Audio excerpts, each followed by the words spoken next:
നമ്മൾ ഇന്നൊരു മീനച്ചാർ ഉണ്ടാക്കാൻ പോവാണ്. മീൻ കട്ട് ചെയ്തിട്ട് അതിലേക്ക് മുളക്, മഞ്ഞൾപ്പൊടി, ഉപ്പ് ഇത് മൂന്നും ഇട്ട് നന്നായിട്ട് മാരിനേറ്റ് ചെയ്യണം.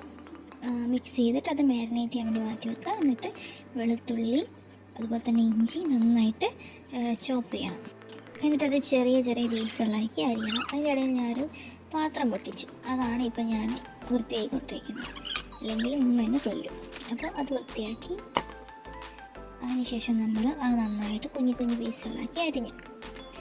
അങ്ങനെ മൊത്തം അരിഞ്ഞിട്ട് ഒരു ടിഷ്യൂ കൊണ്ട് നമ്മൾ കവർ ചെയ്ത് അതിൻ്റെ വെള്ളമൊക്കെ പോകാൻ വേണ്ടിയിട്ട്. എന്നിട്ട് നമ്മൾ നമ്മുടെ പ്ലേസൊക്കെ നന്നായി ക്ലീൻ ചെയ്ത് കുറച്ച് കറിവേപ്പിലയും കൂടെ അങ്ങനെ വെച്ച് പാൻ ചൂടാക്കി വെളിച്ചെണ്ണയിൽ നന്നായിട്ട് പൊരിച്ചെടുക്കും. എന്നിട്ട് അതേ എണ്ണയിൽ തന്നെ നമ്മളിനി വെളുത്തുള്ളിയും അതുപോലെ തന്നെ ഇഞ്ചിയൊക്കെ എന്ത് ചെയ്യണം, വറുത്ത് കളയണം. അതാണ് ഇനി ചെയ്യാൻ പോകുന്നത്.